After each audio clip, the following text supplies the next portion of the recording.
ஆண்டுகளுக்கு பிறகு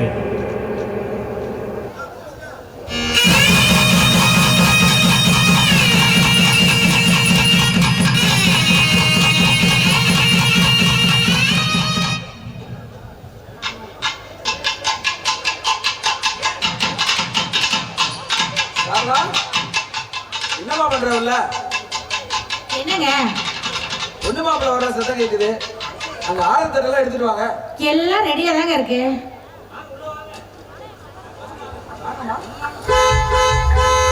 வாங்க எல்லாரும் வாங்க.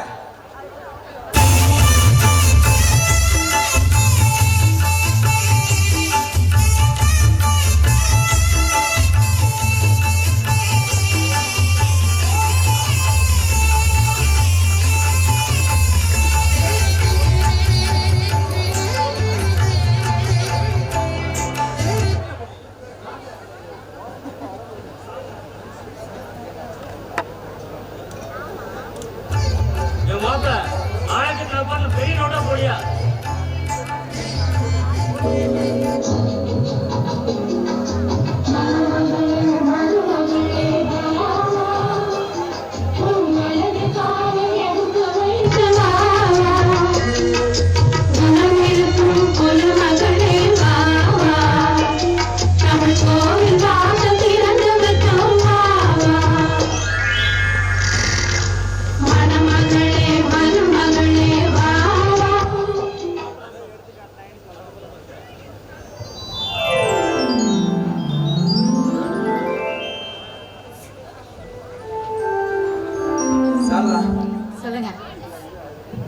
எவ்வளவு வேகமா ஓடுது பாத்தியா?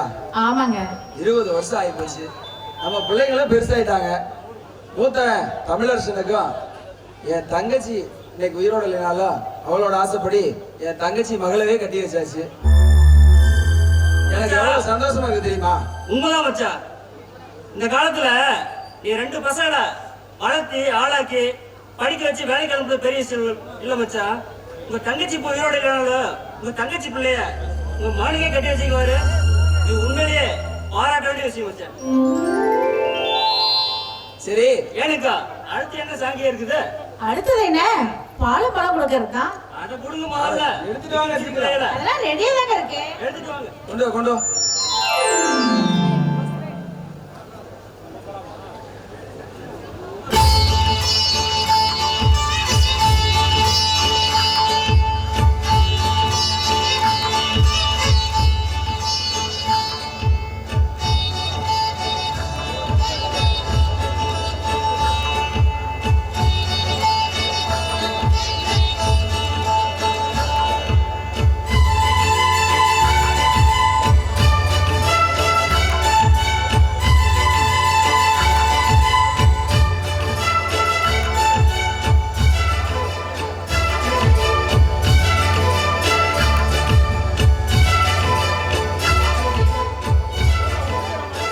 பாடுபெல்லாம் சாப்பிட்டது போதும்.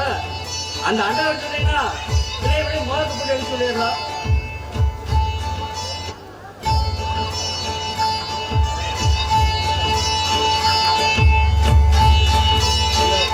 சொல்ல போடுவா. பாரு, அந்த பக்கம் எழுதி விட்டாத, நீ பாத்து எடுத்துருமா.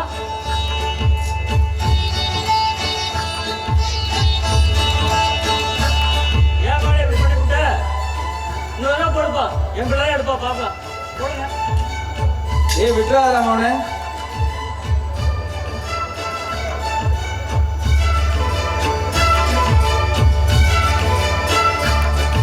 பாத்தியா, மறுபடியும் மாப்பிளைய எடுத்துட்டியா?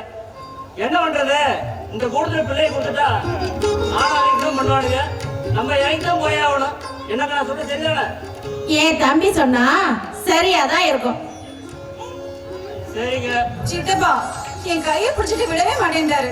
அந்த மக்கள் எப்படித்தான் அந்த கூட்டத்துல மச்சான எப்படித்தான் மாப்பிள்ளைய எப்படித்தான் அந்த கூட்டத்துல பொண்ணை கொடுத்தா இறங்கித்தான் போகணும், பொண்ணை எடுத்தாலும் இறங்கித்தான் போகணும். தெரிஞ்சுக்கிட்டா சரி. சரி சாரதா, வந்திருக்கிறவங்களுக்கு டீ காஃபி ஏதாவது கொடுத்துட்டு அப்படியே சாப்பாட்டுக்கு ஏற்பாடு பண்ணுங்க. நானும் சின்ன அன்பும் போய் அந்த மண்டபத்துல வர சொல்லலாம் பார்த்து கணக்கு முடிச்சுட்டு வந்துடுறோம். சரியா? சரி பாருங்க.